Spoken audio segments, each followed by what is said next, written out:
the good, the bad, and the ugly.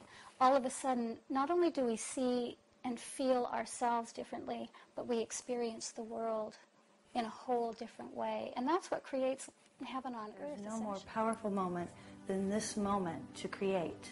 It's what we believe and what we internalize and what we send forth then into, as it were, source energy, the universe, which reads mainly our emotions and where we are feeling at that point in time rather than just our words.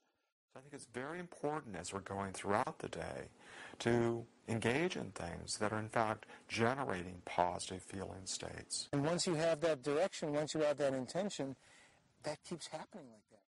And the most famous, phrase that came out is, you could do all the miracles that I can do even better than I can do, but you don't believe it. I'm always saying to people, act as if you're the person you want to be. When you act in a certain way, you change your chemistry. And it goes all the way in through the subconscious. We can fly. We can do anything whatsoever. Throughout time, in every culture, in every age, there's been reports of individuals who could do remarkable things. And one of the most remarkable things that one can think about doing is levitating or flying in the air, floating above the earth, seemingly defying the law of gravity. And one looks at the descriptions of people through history who've glimpsed these higher stages of development, higher states of consciousness, enlightenment, and you see that there are really exalted levels of experience, exalted possibilities that open to human life when we begin developing our total potential. I've seen crutches disappear within months when it shouldn't have.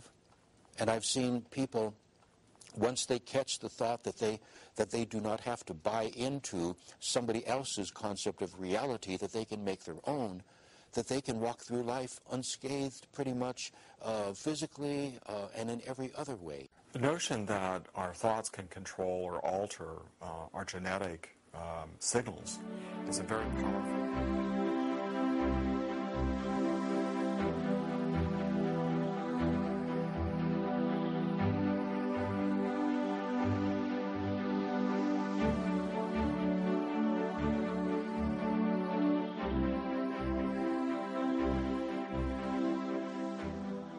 Aging and death become an outdated concept, a reality based on our beliefs that may soon prove to be as obsolete as the flat earth.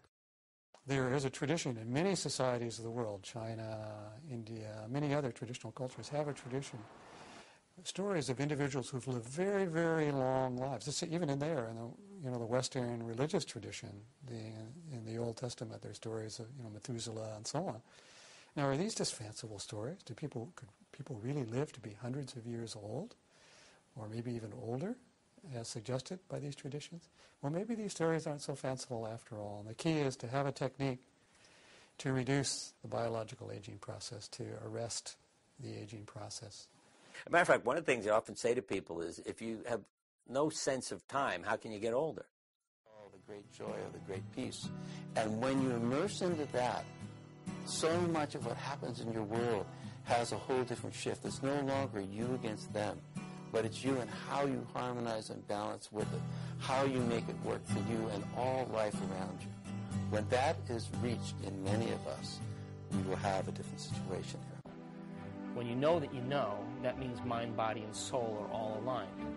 When you know, that means that your thoughts and actions have produced a state of being. When you know, that means intention and behavior are aligned. When you know, it means that you've memorized an internal chemical state because you were able to reproduce the experience enough times that the body now knows better than the brain. One definition of enlightenment is the ability to know anything, to do anything, and to accomplish anything spontaneously right.